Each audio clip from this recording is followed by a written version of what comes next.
All right, back with you as indicated. South Africa's trade ties with the United States faces a fresh bout of uncertainty after the Africa Growth and Opportunity Act, or AGOA, officially expired. Trade Minister Pax Tau isn't sounding the alarm just yet, as he is banking on a short-term fix from U.S. President Donald Trump's administration to keep goods moving.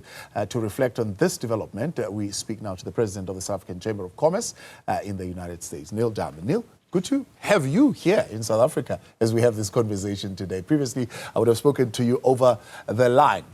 Before we even got to the expiration date, you had expressed concern about how this is going to impact on U.S.-Africa trade. Now, with the indication, I think, Friday of possibly that the Trump administration views an extension of AGOA for another year as something valuable, how does that make you feel? Very uncomfortable. As you know, and firstly, good afternoon to you and to your viewers. Our organization have warned for quite a while now that South Africa's continuation in AGOA is a concern for us, and the impact of that may more or less be our biggest trade challenge of 2025, even more so than the tariffs. In terms of the South Africa-US relationship, we think that this has come to a space where we are long overdue to restore the relationship.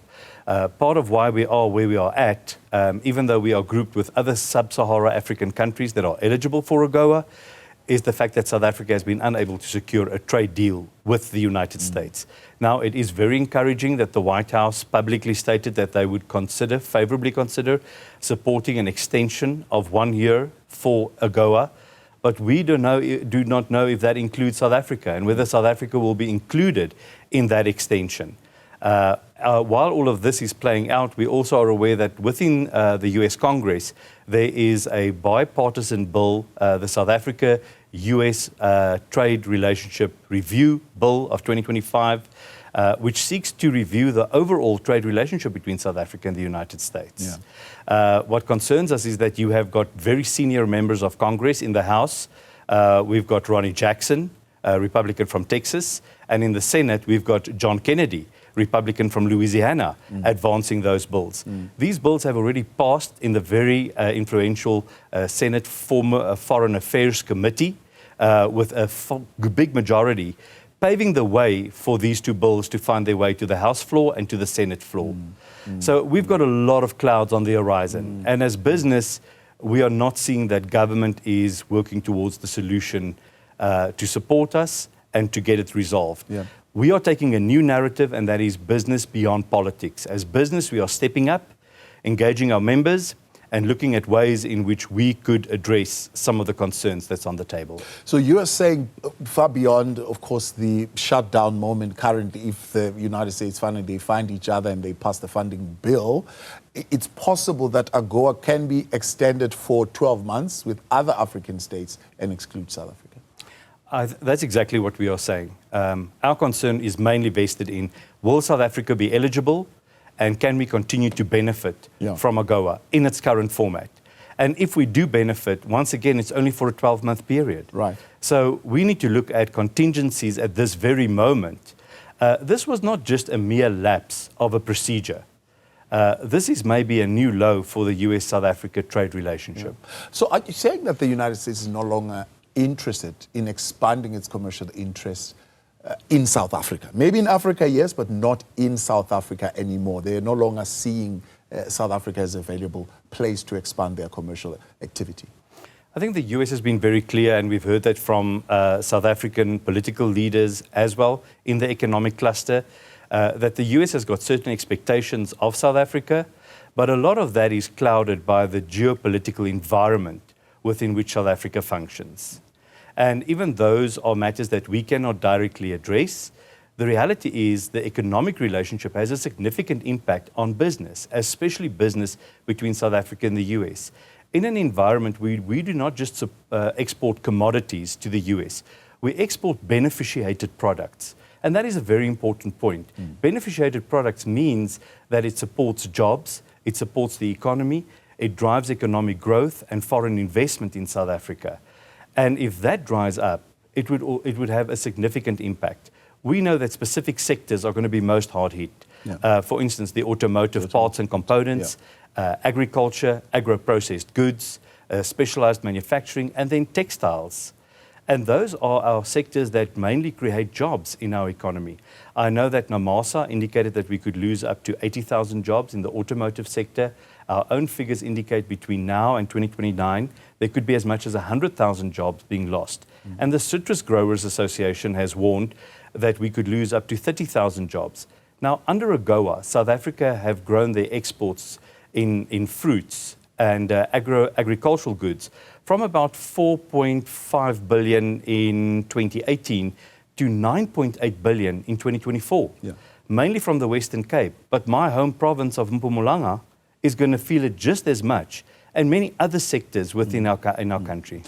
Are these the sectors that you've been meeting with now that you've been here in South Africa? Citrus, automobile, agriculture, agro-processing, and so forth. And what is their sense in terms of how we should proceed here, whether should be looking at other markets that we could exploit, or South Africa should be pushing harder to retain the US market? So when we saw the writing was on the wall that AGOA is not going to be renewed by the 30 September deadline, our members pushed for a delegation of US importers and US distributors to come to South Africa to meet with South African growers, producers, and manufacturers, so that we could look at a business continuity model. If we lose AGOA, our products are definitely going to be not as attractive in the US market as they may have been before. We're going to erode a lot of value. We're going to see a reduction in margins, and that is bad for business. So we are here so that we can discuss with specific sectors, and a big focus area are textiles, leather shoes, agro-processed goods, South African wines, in terms of what contingency models can we put in place, what business continuity practices can we advance, and what dynamic pricing could we assist with. We need to come up with a plan, going back to the business beyond politics. Explain that for us so that we understand. So you're saying, for lack of a better word, you're seeking to find a way in which you can bypass the political infighting, right? So business to business, businesses can be able to trade with one another and come up with some kind of pricing structure and continuity. This is very much like a patient going into the ICU. Sometimes you need to just get them through the first 24 or 48 hours. That's where we are at. We need to get over the next 12 months if we are to be included. And what we are saying is, let's look at how our South African manufacturers, producers, and growers can maybe look at some dynamic pricing, add in some of their margin. The exporters, importers can foot some of their margin, and ultimately we can try and see if the US consumer at the end can get more or less the same price, that there's a minimal impact. But if we go from 0 to 30%, it's going to very much adversely affect us. South African goods are highly sought after in the US. Our wine is one of our prestigious products over there. But at 30% more, we are starting to compete with Napa Valley and California. Are you beginning to see those numbers drop of the South African wine? What we are seeing is we're seeing that orders are busy drying up, or orders are being placed on hold. And that definitely concerns our members. It also affects us negatively. We are seeing members that are already considering action plans for business rescue, or to place their businesses in what we call Chapter 11 in the United States, so that they can have some bankruptcy protection. Remember, none of us thought that a trade deal would be so elusive as it has remained.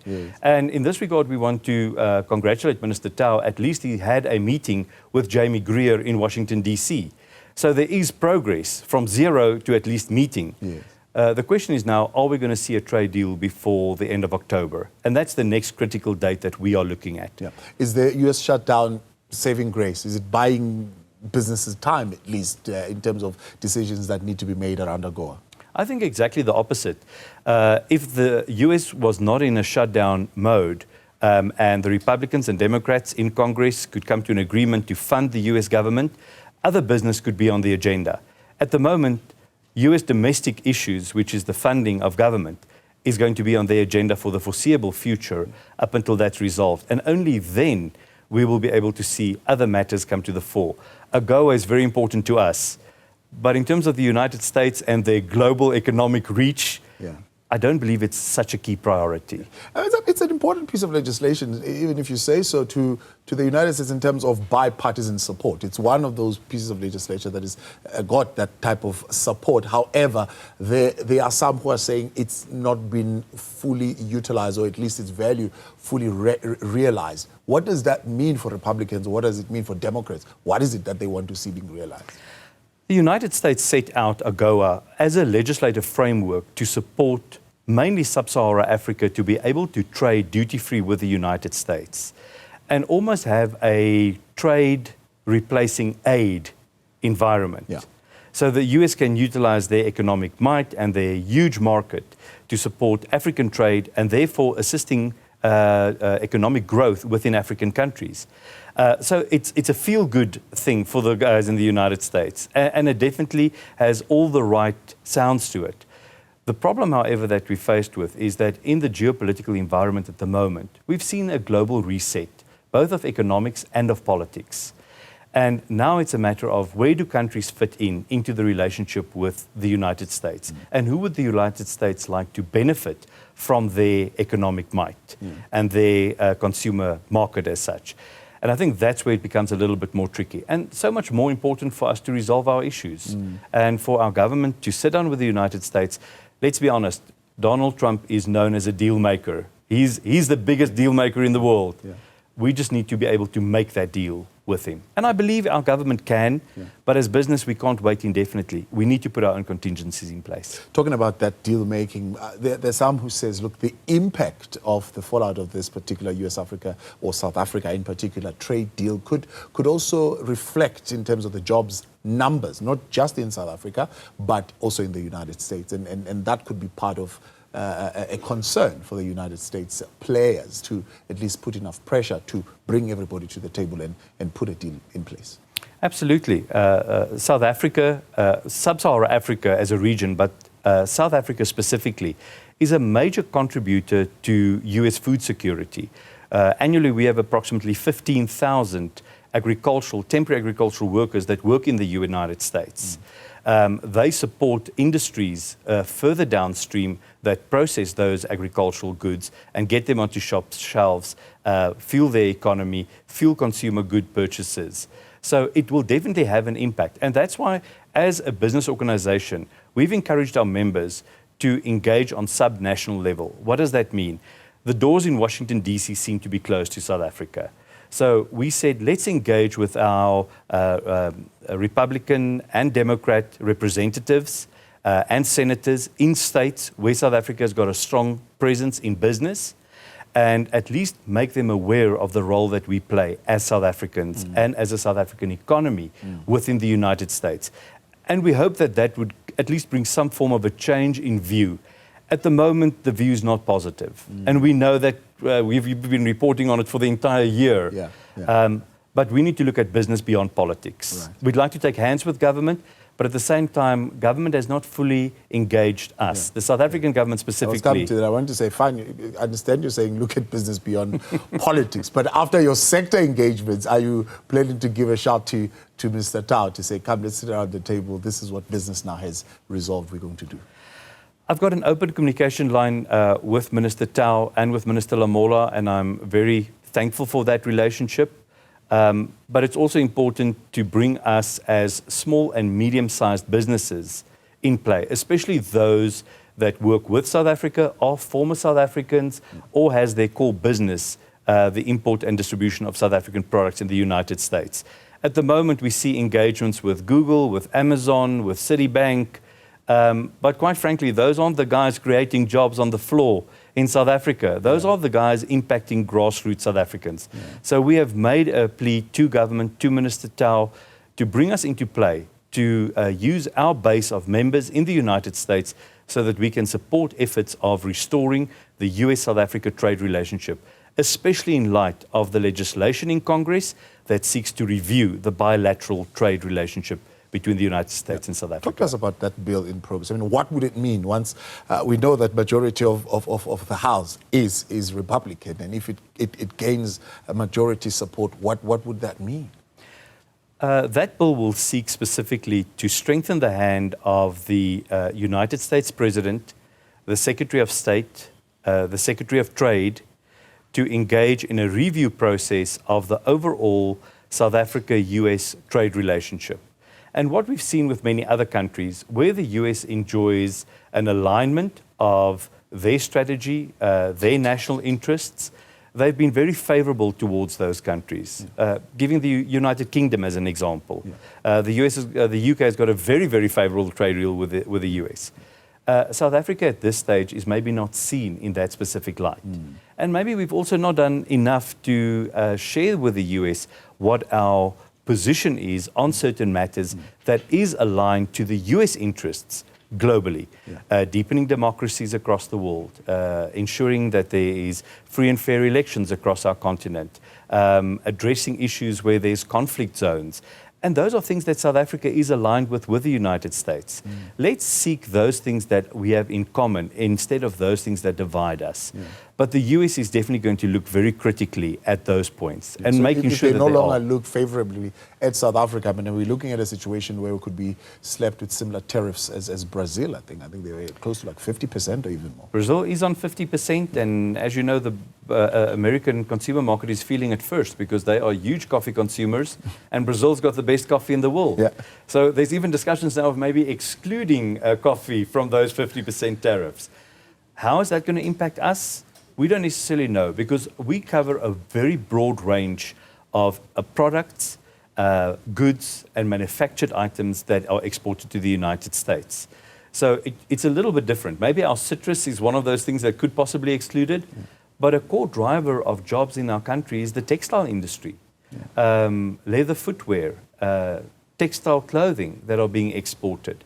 And those are items that affect ordinary South Africans. The same with our growers and producers of agro-processed goods.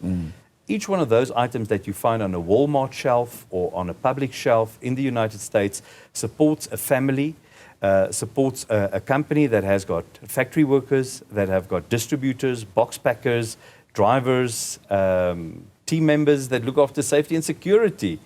At the end of the day, it's got a broad impact on our country. And I think for that reason, we are here so that we can look and find strategies that can support and underpin South Africa's economy while these discussions are taking place between governments. Because we are not seeing an immediate resolution to this in the foreseeable future. Talk about immediate resolution. If you looked at the package that South Africa would have presented, I think it's around investments in energy and areas like that.